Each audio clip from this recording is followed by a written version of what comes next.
when there's an injustice against you or someone you love or someone you believe in, stand up. Don't sit down on them, if they need you.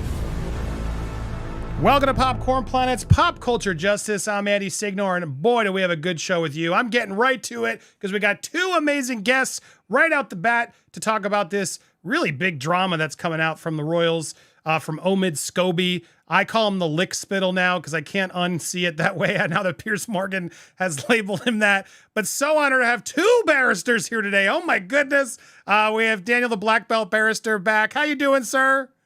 Very good, my man. How are you? Well, I gotta congratulate you because, oh wait, sorry, it's gonna be there in 1 second.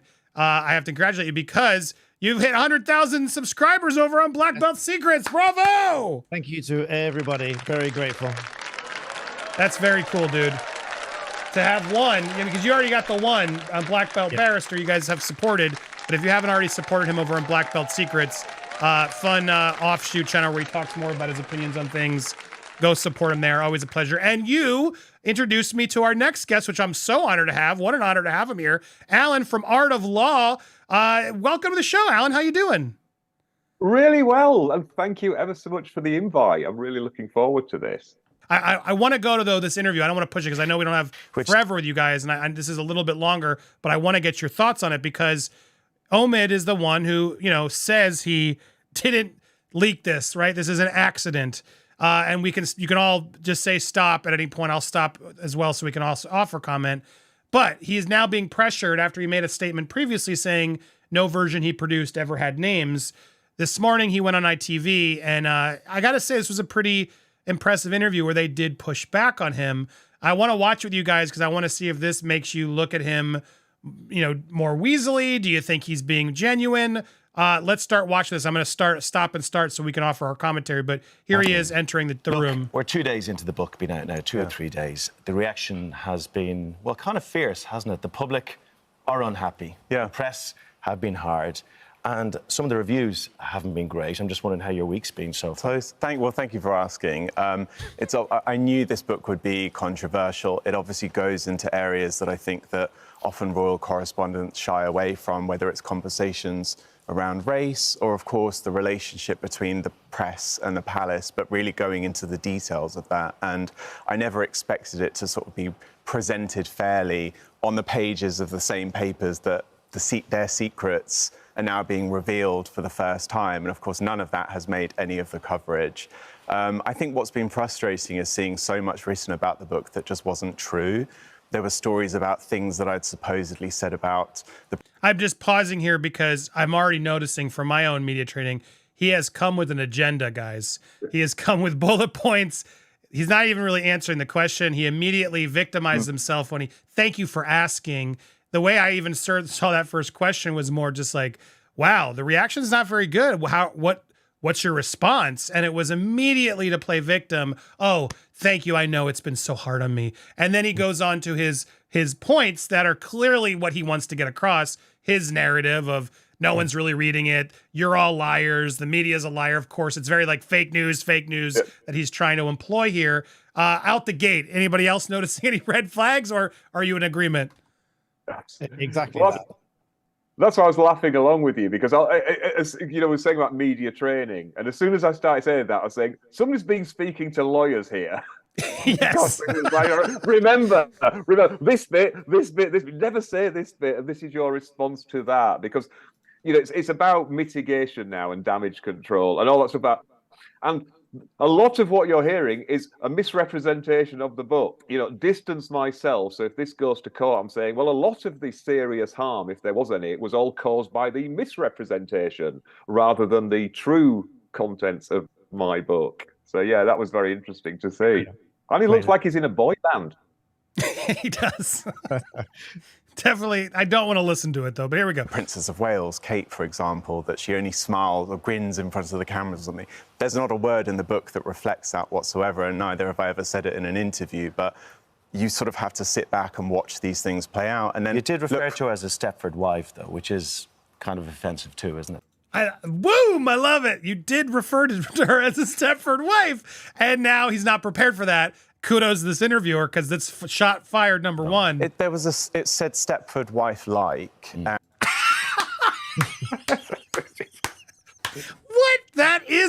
That's calling her a Stepford wife. And, you know, I think that the whole section of the book, if you read it in detail, talks about, A, that she's never put a step wrong, but also that the role does require that kind of stately detachment. And it compares her to the Queen in a very favourable way, actually. But of course, if you compare that to, say, everyday folk, there is a sort of like very reserved, almost Stepford-like approach to the, It's kind of mean. position. It is a kind of a hard thing to say or to hear about yourself, and you can understand why there's been a lot of negative reaction before. Yeah, now, bravo, because, yeah, he literally called out and said, you called her a Stepford wife, and then he tried to deny it, and then did this whole spin around where he basically admits, yeah, I did, but it tries to justify it. Go ahead. Yeah, full circle, back where he started, yeah. I'm just looking to see. I'm trying to look where his eyes are looking, because I can't help but think somewhere just to our left there is somebody from the press office going. Yeah, zip it. Zip. Well, he doesn't. We still got lots more. Here we go. Get ready. Get on the strap on in, guys. Before we get into, and keep those sugar bucks coming, because I know Omid is watching this. He can't help himself. And he gets so mad when you guys support when we're live. So let's start a sugar train while we watch him live. Thank you, everybody, supporting. I'll get to them as we go. But we'll try and give him some defamation tips then, just to help him out. If you Here we go. The meat and veg of the book, though, if you don't mind. A lot of it feels like a bit of a hatchet job against the royal family, okay? And, you know, Harry and Meghan, they kind of are largely untouched from negativity from your pen in this. So, you know, a lot of the speculation is that you are a mouthpiece for Harry and Meghan. So what is your relationship with Harry and Meghan? Ooh, all right. Here, you ready, guys? Here he's finally confronted with the question. Here's his answer. I'm not their friend. I've never sat down with Meghan privately for interviews. I've never... I got to pause it because I want you to hear, I'm not their friend. I'm their closest friend, you could answer. I haven't never sat down with Meghan for interviews. You know how he's... listen very carefully how he's answering. Go ahead. Yes, Alan. Never sat down personally with Meghan, but that doesn't exclude quite a lot of ways of communicating with somebody. Yeah. Exchanged information with Meghan. He's never exchanged information with Meghan, which he's going to get called out on. Go ahead. You had something, Danielle? Yeah, just following on from what Al said, personally is one-to-one, but that doesn't exclude sitting down as a group. I love we have the two lawyers helping to exactly not totally kick up the semantics of what he's trying to pull here. Yeah, I'm not in their private world in any way whatsoever. Are you fighting their corner? No. It feels like I have been, during Meghan's time as a working member of the royal family, I was extremely sympathetic for the position she was in. I was one of a number of journalists that are part of that small pack that covered the story as a full-time job. For me, there were things that I saw being written about in the press, comments that were being made about her, unfair treatment when it came to how she was being written about compared to, say, how we've written about others in the past. And so I called it out. You know, I work in the American press. I'm not restricted by some of the limitations of being a member of the British press and that relationship with the royal family. So I did go on television and talk about the racism that she faced. And rather than anyone wanting to talk about it or listen about it, I was called her fan, mouthpiece, cheerleader, etc. So I can't run away from that narrative. It's stuck. You know as well as I do that tabloid nicknames stick forever. But lick spittle, it's sticking forever, buddy. Harry and Meghan. See, this is where I have a bit of and I don't mean to cut across. Yeah, go for it. I find a lot of this content quite tabloidy too. Woo! Sorry, I had to applaud because I love that moment. And I'm curious, do you guys agree? He's trying to play himself as he's not tabloid. He's victimizing himself, but the interviewer calls him out. This is tabloidy too. Do you guys agree? Yeah, absolutely. Yeah, and you know, you were saying about the royals giving out commentary about things. This is the classic. I was going to say, you'll hear phrases like sources close to the palace, and in the press, whenever you hear sources close to X, that means the source is X, and this is the same thing. He could so easily be, a source close to the Sussexes. This is how people communicate. It is done through other parties. You create a little bit of distance between yourself, a little bit of plausible deniability. Yeah, which it seems Meghan absolutely does, employing herself with people like this so she can have blood on her hands. Exactly. Yeah. So, you got to bear the brunt of that as well. It delves into... As part of the American press crew, you don't have a role within the reporting pack over here with the royal family. We know Meghan was in touch with the first book and sent some advice your way. Well, she wasn't in touch with the first book. Via an aide. She spoke to her communications officer, and I discovered that at the same time as the rest of the world So it did. happened. But So it happened. It's happened. the job of a communications officer at the palace to deal with the press. But if you're not dealing with them, it would be very surprising that any of her staff or aides would talk to you. So people are questioning your sources. Can I ask you a question? Now, thank you, right? Pushing him, and he's prepared to answer very defensively. It feels like, I don't know, I want to hear what you guys think. He came ready to fight this one. Have you ever had this conversation with people that write source quotes about Camilla, Charles, William, 100%. Kate? Do they ever get called friends of, mouthpieces of, cheerleaders? Or is it Yes.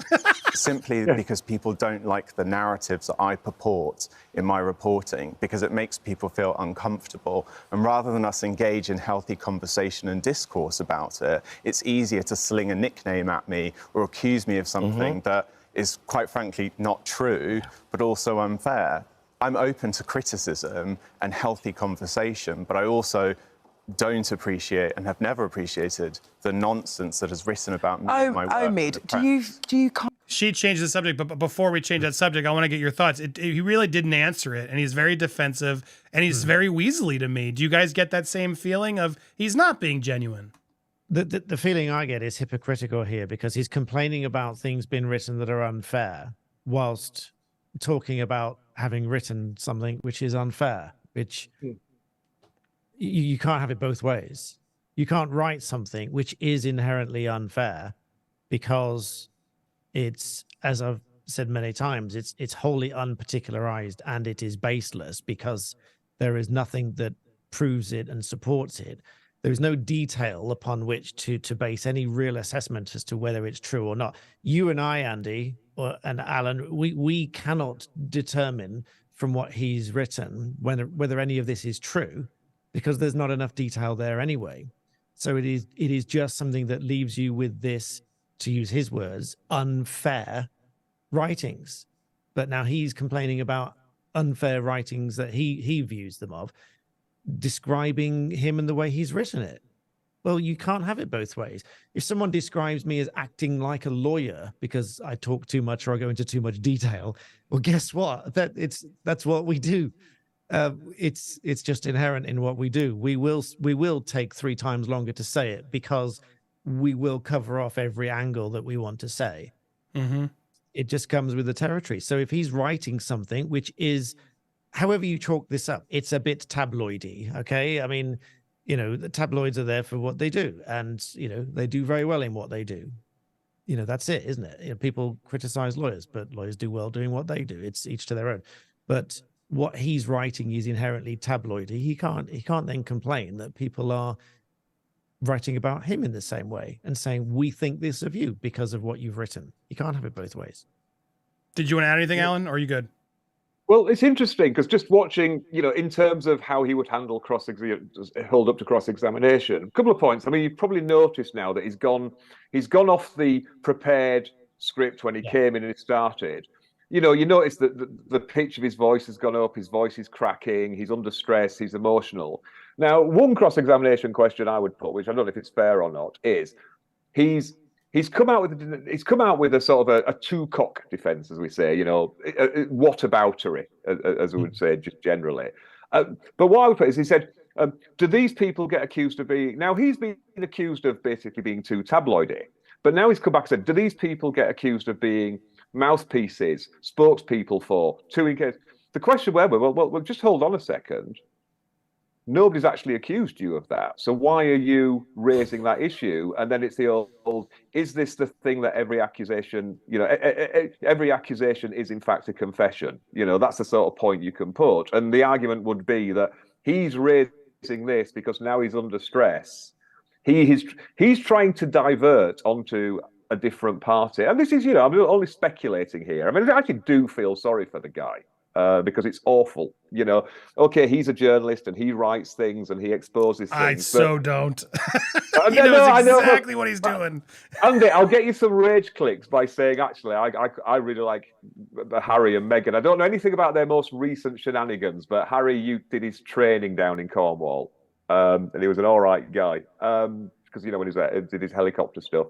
But yeah, just in terms of this, I mean, this is the argument now that you win cases a lot of the time by putting people's words to them. You know, why did you say that? Because, you know, it's the old you'll read TV tropes. You know, the old suspiciously specific denial, or the I never said that. You know that sort of thing where somebody's coming out with basically a denial of something by denying some behavior, or rather saying, no, the other side do this behavior. But it's like, well, you've not been accused of it, so why did you bring it up? And is that because actually you're preemptively defending something that you know you did? But that's all speculation, of course. Yeah, from a definition. Well, point I of view. got to thank Carbonized Stardust. This is a giant middle finger to all those pompous liars. Meghan Harry, I assume. Yes, thank you. Lots of love. And also she said, Alan, I love you. Just wanted to say that, LOL. So you got some fans there in the chat, Alan, as well. Thank you for that very generous donation, Carbonized. And Martine, thank you as well. She started the sugar book train. Boo, boo, boo. Let's keep it going. As Omid's watching, let's make more money than his book does. He'll hate that. Send it here. Here we go. Let's continue. Some people are trying to maybe discredit you, discredit the Sussexes to kind of avoid discussing whether or not the royal family's racist. Would you say that's happening? Firstly, I've never used the racist word when in this subject. Even the book makes it very clear that we're talking about unconscious bias here. And I realise that the alliteration of racist royal, which is that came from Meghan and Harry. So this weird idea that we're supposed to assume they're not connected is so ludicrous. is a great headline, but that's not the subject at stake here. We're talking about a conversation that was raised about the colour of Archie's skin that they called concerns. And for me, it was important to get to the bottom of that. Why was it not covered ever again? Why did the Sussexes never talk about it? What happened behind the scenes? The palace said it was being dealt with privately. Was it? And listen, this isn't just a family that we're writing about like celebrities. This is a family that is part of a publicly funded institution that is representative of Britain for our entire diverse country. And so to ask questions about get that public interest defence out there. I guess, Andy, over here we have a defence of, you know, publishing something in the public interest. And the test very much is it important to public life to comment about this? It's just like, so that's clearly like he's being preemptive, and this is for the public interest. Yeah. That's definitively from his lawyers, in my view, of course, and also it's a double whammy because he's obviously going to feel that he's lost some sort of public support. How can he win the public back? Well, by saying I am one with the public. The public should need to know this. I was exploring this on behalf of the public, and there's some distancing going on there as well with. You know, they never talked about it again. Why not? Why was it never talked about again? Well, he's private. That's why not. But, you know, there's a bit of an irony there in that if something is private, you know, that's why it's not being talked about, perhaps. Yeah, it's fine. Their instigators always do that. They'll cry victim and they'll be like, I am exposing this private thing about you. Talk about this private thing. Where it's like, no, they don't want to talk about. They don't have to, and nor should they have to talk about something that was a private thing. Yeah, but I can't let go his comment about unconscious bias. I'll let Al jump in after this because you've just done the course on it, literally. But hopefully you'll agree with what I'm about to say. There is no major difference between unconscious bias and anything to do with any kind of ism, racism, sexism, whatever. If you've got an unconscious bias, you know, if somebody, I don't want to use anybody as an example here because I don't like doing that, but if somebody had a negative prejudice and they weren't even really consciously aware of it, but maybe just because of how they grew up, the environment, whatever, and therefore they treated certain people unfavorably or even just less favorably than others because of that unconscious bias. That's an ism, whether it's racism or whatever. There's no major difference. It's semantics to try in my view, to try to tip the public in a slightly different understanding of, to move it away from the word racism. And it is what it is. It's, if you are treating somebody less favorably because of that, it is an ism of some sort. Unconscious bias is not particularly different. Al, you'll either agree with me or shoot down what I've just said.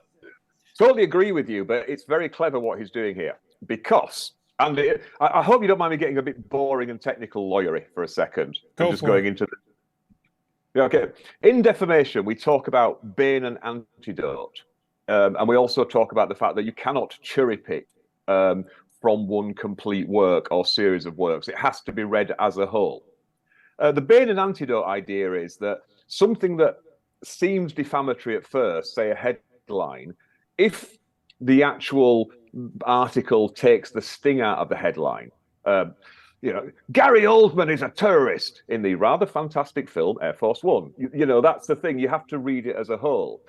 Now, what's clever here is, because there is this idea of racism being sort of results orientated, you might not mean it, but it can still have a racist outcome. And this is something to bear in mind when we're discussing, whether something's racist. Me, sort of like pasty white guy, has a very different perspective from sort of, a black person, and understandably so. So I've got to be very careful when I'm applying the test of, well, I don't think it's racist. Somebody else might go, excuse me, mate, I've lived it. Yes, it is. But unconscious bias, the whole point of unconscious bias is it might have a racist outcome, but it's unintentional. It's part of your conditioning. The whole point is you are not intending. And something that you cannot help, remember the test is lowers the estimation in the minds of right-minded people. Well, a right-minded person would never blame you for something that is out of your control. Now, if you've had all the unconscious bias training and you don't apply it, then you have made a choice to be racist. But what he's saying is, this is unconscious bias. So even if the conclusion is they are racist, the reason they are racist is unconscious bias. The book has to be read as a whole, and unconscious bias is something you cannot help, and therefore, by definition, cannot be defamatory, because it's something innate to you. And the whole point of defamation is defamation is not about character; it is about reputation. So it's what would that do? And like I say, the tested right-minded people. So even if some people would say, well, you should go out and learn it. It's for you to address the problem. Really good argument, actually. But that's not the test that, would be applied in court. It's like, well, it's, if it's something you can't help, it clearly can't be defamatory. Interesting. Fascinating. Yeah, well said. Not boring at all, like you said, or I enjoyed that. So let's continue to see if you will continue to spout some unconscious bias. Issue of race or potential unconscious bias dealt with properly is important for us to learn about, because it says a lot about their attitudes towards the subject on a much wider level. I do agree. It's a conversation that we should be having. Yeah. It really is. I guess it's the manner, the way things have played out since the book has come out. Primarily a name being named in the Dutch version of your book. Well, two names. That just seems bizarre to everybody out there, because you don't accidentally put in a name, and you can't put it down to a mistranslation, can you? It does feel like a stunt to sell books, which I understand. I wish it was the case. Okay, how did it happen? I wish it was the case. It's still being investigated right now. What do you think happened? I wrote and edited the English version of the book with one publisher. That then gets licensed to other publishers. I obviously can't speak Italian, German, French, Dutch, or any of the other languages that come out. So the only time you hear about the book is once it's come out in the public domain. I'm as frustrated as everyone else. I make it very clear in this book that I, in every way possible, want to adhere to the laws surrounding this subject. It's why I've been very careful in how it's described in the book, and it's why I've never spoken about it beyond what I've said in the public domain before. The reality is, though, is that this is information that is not privy just to me. journalists across Fleet Street have known those names for a long time. We've all followed a certain code of conduct when it comes to talking about it. It's frustrating that now what's going on in the Netherlands with the book that was obviously immediately rescinded and is now being reprinted has happened, and I'm glad to hear so.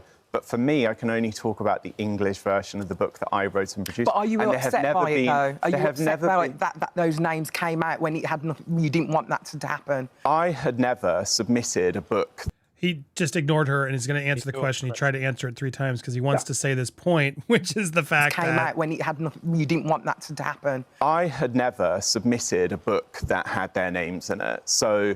I had never submitted a book. Now, he didn't say he never written a book with the names in it. He said he never submitted a book. I can only talk about my version. Yeah. I'm obviously frustrated. I wouldn't say I'm upset about it because, to be honest, I've been operating in a bubble of no emotion for the last 10 days.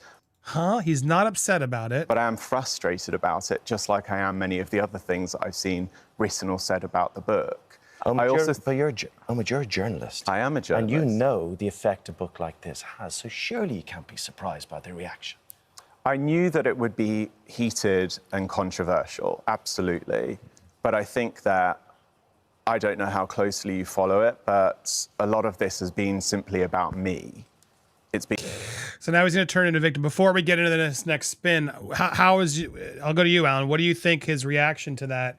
Trying to play like it's not his fault. Do you buy that as just someone who's falling into this story right now? Do you really believe he didn't write a version that somehow clearly got out? I mean, what are your thoughts? Well, it's interesting that he seems to, just by his body language and tone, that he's back on a topic that he has either been briefed on or has briefed himself. It's like, this is one set of words I need to get out there during this interview. And, like you said, you notice that I'm not going to answer that question until I've finished the prepared spiel bit. But yeah, he's sort of very much distancing himself. Now, what would be interesting is if there's anybody in your massive audience who's ever translated a book, what do you get? Do you just get like a PDF with a Word document on it? Do you get all the notes? Do you get all the track changes where it's like, oh, this has been taken out? Because one of the problems with translating books is, this happened with the Harry Potter thing, where, they have to translate some certain initials for plot points. So it wasn't just enough to hand over the manuscript. They had to be given notes and said, actually, these are the initials of this character who you have given a different name in different territories, therefore you will need to adjust those initials to match that. So presumably people get notes. Now, did he submit an earlier manuscript? Because people don't just offer you money to write books. Well, unless you're Stephen King, perhaps. Well, but, just to answer that first part, here's a manuscript. The translation error. Just I'm trying to pull it here quickly while we're live, but it's very clear. It's a name. And it's clearly written as a name. Like, it's not like some weird, and the context of it is like reveal name. It's weird that would have been, there's no way to mistranslate a name. The name's either there or the name's not. So it's hard for me to assume that could be any publisher error there. As you're about to think, I think you're going to say, clearly a version was written with the name, and that version got out. And I wish you would just say that, because it seems very clear that's what happened. Do you disagree, Daniel? I had someone in my comment section say that they do translations like this. They just get the other language version and they translate it word for word, meaning for meaning, and that's all they get. That's what they said anyway.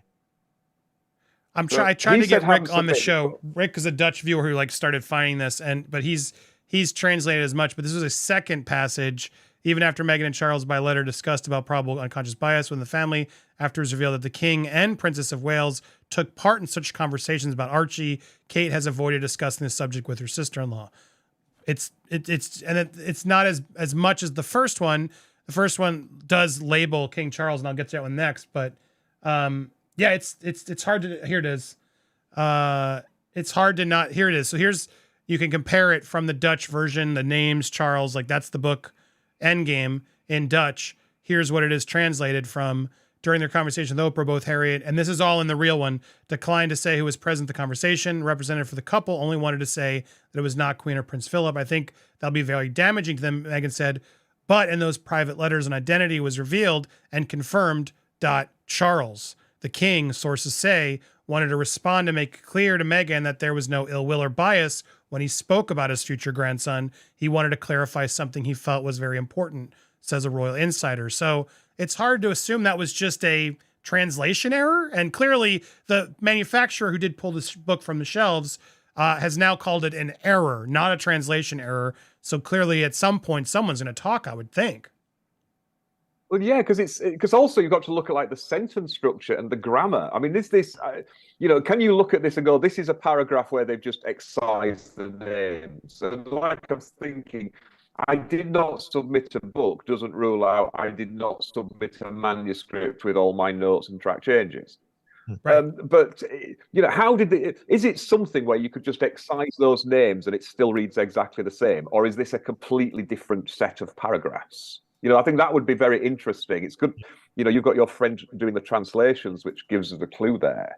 But yeah, you cannot conjure up a name from nothing. If it was to say, some people in the palace had held these views, how do you then jump to naming two specific people? Like you say, that cannot, I know they're not saying it's translation error now, you were saying, so it is an error. But is this just somebody, the translator just asking and going, who are these people? And somebody saying, oh, it's those two. I mean, I can't see that happening in a book of this importance. This is something that presumably has been galley-proofed and proofread and all the sort of procedures that go through before a book is released. And presumably it was legal. Exactly. What I think here, that the most plausible and believable explanation that there could be, which hasn't been given, which might well be the truth, but it hasn't been given. Maybe he feels that, well, if this is the truth, maybe he feels that no one would believe it. But ironically, I think they would believe it, is that if he were to say, well, actually, yes, look, in my notes, it did contain names alongside the manuscript and the finished, finalized version of the English book, and they had it all so that they had context to make sure that the translation read properly, but they weren't supposed to put names in there. This is a major cock-up, right? If he were to say that, I think people would possibly believe it. I'd buy that. Yeah. If I submitted any piece of work and it had notes attached, let's say I got, in Word, you can do notes and stuff on the side. And sometimes you do that to remind yourself. If I'm writing a legal opinion, I'll put a side note or a footnote to say, make sure you check this bit. If I'm referring to a bit of law, I might put my own footnote. I don't know if Al does this or any other lawyer does this. I do it, but it's useful. Footnote to myself, make sure you check this bit's accurate. Now, if that went to a client and it said at the bottom, make sure you check that this bit's accurate. It's never happened so far. But if that went to a client and the client rang up and said, what do you mean, make sure this bit's accurate? I would say, yeah, you're not supposed to see that. That was for me to check that it's accurate. And I've done that now and it's fine. You're not supposed to see it. Client would probably buy that. I mean, if you're open and honest about it. Right. But if that was the case here, I'd probably buy it, but he hasn't said that, so I don't have that luxury. We're just saying, because Dan knows this story. When I used to night lawyer, generally speaking, night lawyering is when I worked for the newspapers. Yep. And if there was ever an issue with a story, usually you could just walk over to the relevant sub-editor and just go, you just want to tweak that. But if it needed a bit more advice, written advice, the way the newspapers were published, it's just standard desktop publishing software. So I would write the advice in the middle of the story so that they couldn't say they hadn't seen it. But then I was always panicking one day that one day nobody would pick up on it and a newspaper would go out with, oh my God, can we prove any of this? You know what she's like? She'll sue us. I used to actually do that because just to cover myself. So they could say, well, Alan never told us. And he's like, you're the sub-editors. You should have picked up the fact that legal advice is in the story. I mean, you sometimes see that in local papers where you'll say, write 3 inches on local roundabout here, where they've just missed their note. And they've had to go to press before they've done it. a few sentences ago, Al, you said it's a very important point. This would have had legal look at it, because any publication worth its salt will have legal look at it. I've advised authors that have come to me and said, I'm writing this thing. It sounds a little bit like this other book that's out there. Am I in any trouble? And I've looked at the etymology of words. I've looked at stories, and usually I'm come back and no, I think you're perfectly fine. But even then, and this is for the most part relatively smaller authors and publishers and whatever, but they do take advice on it. There's no way that this, well, I'll qualify what I'm going to say. There's no way that this book should have gone out without legal looking at it first. And editors and sub-editors and chief editors, I don't know the hierarchy, but a lot of people should have looked at it. Surely. Well said. But They should have. All right, we have a little bit more left in this. Let's just get the wrap through it so we covered it all. Unnecessary information about me. It's been unfair attacks about me. It's been an assassination of my character. I have a translation. Wait, my button's not working. Come on. There it is. Cartman whining is this portion of the interview. My father's been harassed. Had my death threats as well. And I don't want to make light of those, but death threats are almost like the least of my worries. What's interesting is I love this part. It's very telling how this woman just chimes in, the reporter, death threats as well, because she's been coached to say that because that's been part of the narrative that they're there to tell, to victimize make light him. of those, but death threats are almost like the least of my worry. Yeah. I had tabloid journalists harassing my father last week and the week before, trying to purport all sorts of nonsense. I've had things done that have happened behind the scenes. You didn't expect that after calling the King of England racist? Like, this is, look, I don't condone this, of course not, but what planet are you on, dude, that you think this wasn't going to happen and you don't prepare for it? That no one would ever know about. The reality is that this book covers a lot of things that the British press don't want to talk about because they are part of it. And it's why it's so important for, listen, I'm not asking people to buy this book. Liar. You rent it from the library. Oh, just rent the book from the library, guys. But I want people to see it for themselves because this is a very different manuscript to the book being described in the pages of the press. I don't know if you have you guys read Omid, though. Have you guys read it? I haven't read it. I've been through an awful lot of it. Okay, through the book or through the pages of the press? Pages of the book. Through the book or the pages of the press? Through the pages of the book. Some of the reviews, and actually, it's interesting. I've read all the papers. Okay, left, right, down the middle, the whole lot. New York Times. And there is a general feel that a lot of the information was out there already, and you've put your spin on it. And I guess one of the questions people are asking, why? What's your end game? No, for me, I feel that we've reached a pinnacle moment with the royal family where we are having conversations about the purpose, relevancy, and future of the royal family. When we celebrated the life of the Queen, we also celebrated the fact that she upheld a certain set of morals, values, ethics, and principles in that he's clearly following now. What a scumbag. that role. She was always above the fray. So for me to ask the question, do the current working royals all still uphold those same morals, values and ethics, not just in front of the cameras, but behind palace walls, I think is a legitimate question to ask. I want to live in a world and report in a world where we can scrutinise the royal family in the same way we do politicians. These are not celebrities just there to be written about in a fun way. Of course, there is a light and fluffy side of that story, but this is also an establishment at the heart of our country. And so to have more serious conversations about them, which I do in the book, I feel is absolutely important. Do you believe in the monarchy? I do, actually. Do you want the monarchy to exist? If you had read the book, you'll see that there are many I look forward to it. Many aspects of the monarchy I appreciate and have been proud of, but there are also many moments I feel that don't represent the Britain that we should be in today. When you say things like splintered and fighting for survival, an unstable family business, a created firm, I'm just wondering, are you saying that from an empathetic viewpoint, from a viewpoint that you wanted to survive, you wanted to be fixed? Is that the conversation you wanted to have? Because that's a very interesting conversation, and a valid one, to be fair. I'm saying we've reached a moment where we're at a sort of split in the road, where if you look at European monarchies, past and present, some have gone on to great glory, most have gone on to fade into insignificance or become tourist attractions because they've lost touch with the nation. I don't want to see that happen with our royal family, but I also think that if we keep pretending that we're only just covering the fun stuff, or we go by what's purported in a lot of the papers, I don't think we're ever really getting to the nitty-gritty parts of the conversation. I've tried to handle them in a very respectful, mature way in the book. And I do obviously lean on a lot of stuff that has existed in the tabloid press over here to have those conversations. Omid, why do you think Harry and Meghan have had unfair press? Before we get there, any comments on his comments on the monarchy? Anything there? I'm just getting bored, but it does feel like he's now in his safe space of prepared stuff to say. I think he's covering a lot of ground to try to cover a lot of public and rally together different views. There are a lot of people that will think exactly what he's just said, and they will think fair enough.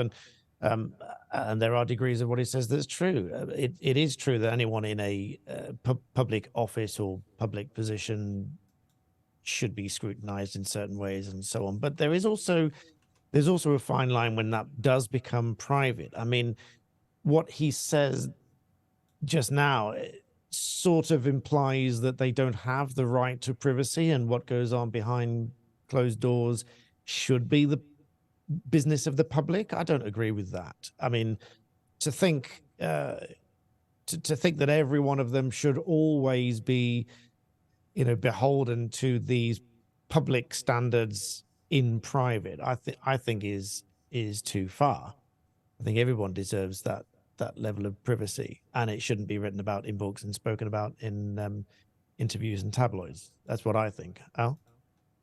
Yeah, I mean, I think it's points about, the public interest, which is, not mentioning by name, but is clearly sort of, saying it is in the public interest. I think it's very true, because the royal family is not without power. It exercises political power. So therefore, there's a strong, we should know about your sort of attitudes. But then you do get into the privacy thing. And one thing with the royals, of course, is it's very difficult for them to respond, because they do not have a public voice, certainly not on anything controversial. And that is why it is so unusual, like you say, for sort of William to come out and say something so directly. I mean, they can go out and say things like, I think this charity is fantastic, or this is a nice sort of like Newtown Centre. They can say all that sort of thing, and the sort of more anodyne things. But to express a controversial view, and especially about themselves. The whole part about the royals is, they're never meant to be the story. It's always, we go somewhere, you get a nice picture of the Queen in the hat, but then you look at the, new floral display.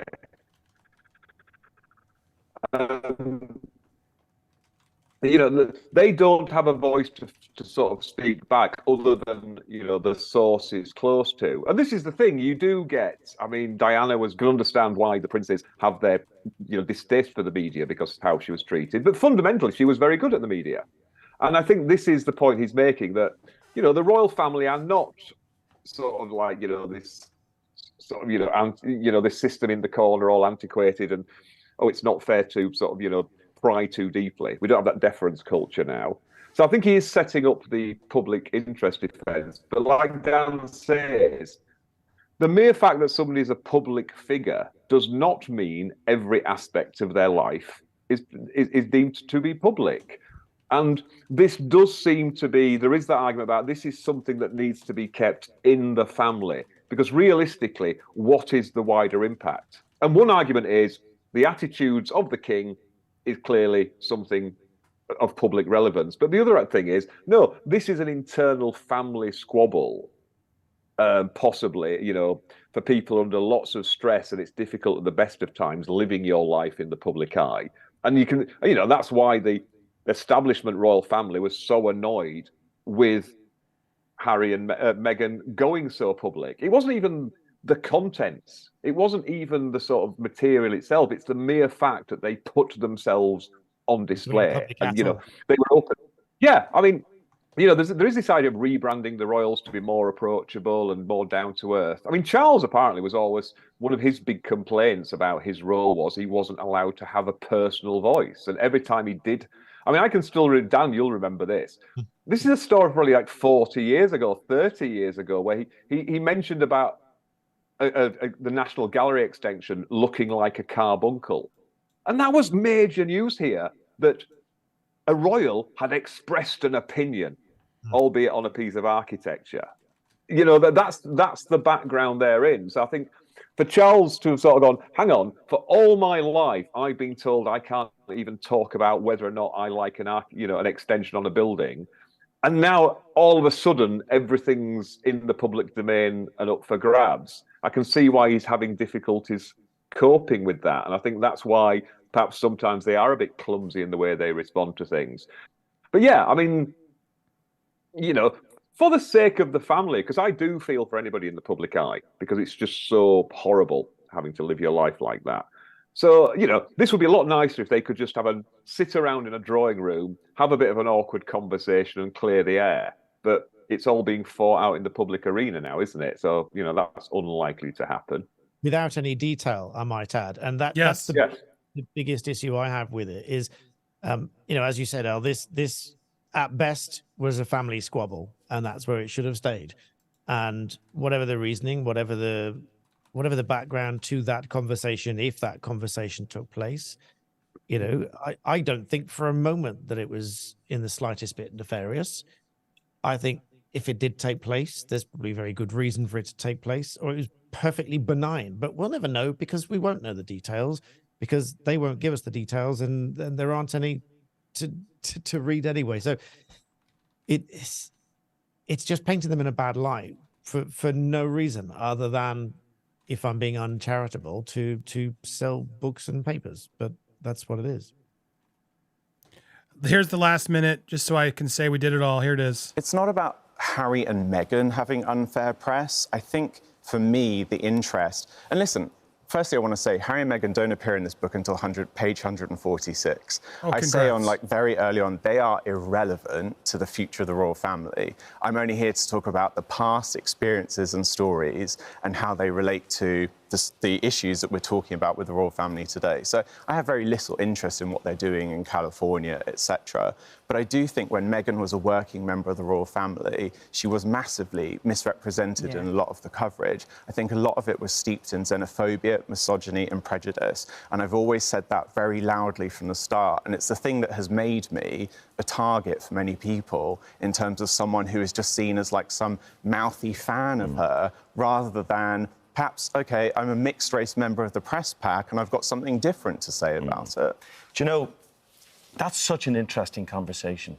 Yeah. And I would have loved to have seen a book that spoke about that and looked at the future. Not this garbage. 1,000 words on race and the royals. Yeah. It's the deepest dive on the subject I think any royal correspondent has ever done. And not one article that is out there today has written a word about that section. Would you have written it differently now if you did it today? No, because I wrote it without fear or favour to anyone. Piers Morgan was saying that he had no conversations with Camilla. He's called you an outright liar. What would you say to him? I don't know what he says. I only go by the reporting that I have. I also, as I was researching this, and as you see cited in the references at the back, he's spoken a lot about his friendship with Camilla, the Queen. So, listen, I don't know what to make of that, but I only go by the information that I have. He's also said a lot of things about me and the story and so on that is also not true. So I don't find that particularly credible. He's also said stuff about Meghan in the past as well. So, you know. Yes. Yeah. You know, he also wrote an op-ed this week saying that they should be burned alive or something like that. Yeah. So none of that, but none of that's acceptable. That's the thing. None of it's acceptable. Omid, just a quick word to the public. It's their monarchy. Yeah. It's their king. What would you say to them in their anger this morning with your book out there? What would you say? I would say that this book is written to sit at the heart of the conversation about the purpose, relevancy and future of the royal family, and whether some of the subjects in the book make people uncomfortable or not. They are still conversations we should be had. You can leave that book feeling stronger about the monarchy than ever before, or you can leave that book feeling like, actually, there are some more things that I'd like public discourse about. Well, I do hope it starts discussions that have to be had. I think it needs to. Yeah. Endgame. There it is, Endgame. All right, any final thoughts on Omid Scobie as we wrap this up, fellas? Do you think he ended it well, better, or still, at the end of the day, a little Weasley? Al, I'll go to you first. Yeah, I thought, because he sort of went back on script. That was his nice little summary. It's interesting they perhaps went further in the last sort of 90 seconds, and he was willing to go all the way through the interview. It's like, I'm on firm ground now. This is something I know I'm going to say. I mean, you'll have spotted this because you'll have spotted what was pre-prepared points and sound bites, and which was sort of winging it and being on the ropes a little bit. But yeah, I thought it was an interesting sort of interview. I mean, personally, going out there, I think it's very brave of him to do so. I personally would have just issued a short press notice, sort of, just a little press statement going, please note that the controversial passages appear only in the Dutch edition of the book and were added by the Dutch publishers, not me. And just leave it there and just not comment on it at all. That would have been the best media strategy because, then there's no news. But going on there to do that, we're commenting on it. Other people are commenting on it. We always say this to people in defamation. The best thing you can ever do in defamation proceedings or reputation management is just not make a fuss. Never sue anybody for defamation. That usually comes back and bites you in the ass badly. Just keep your head down because, as we say, to end my bit on one point, as we used to say, today's headlines are tomorrow's fish and chip wrappings. Well said. Daniel, final thoughts from you? Yeah, I think he's going to round the houses a little bit. So he's got some points that he obviously wants to make. He's obviously got an agenda, and the agenda, certainly from this interview, because I haven't read the book, but the agenda from this interview certainly comes across to me that he personally seems to have a problem with the future of the monarchy, but he does say that he supports them. So is he hedging his bets a little bit? Is he playing, playing the public on both sides? I don't know. It seems to be that he's trying to win favor from both sides, I think. And I think I agree with Al completely. He could have just stopped this there and then, even if it was the brutal honesty to say, you know what, it must have come from notes that were never intended to make their way into the book. And that would have been it. I'd have believed that. I think most people would believe that. And whilst it shouldn't have ended up in the book, I think people would say, ooh, that was a bit bad, but at least he's sort of owned up about it or whatever, because they came from somewhere.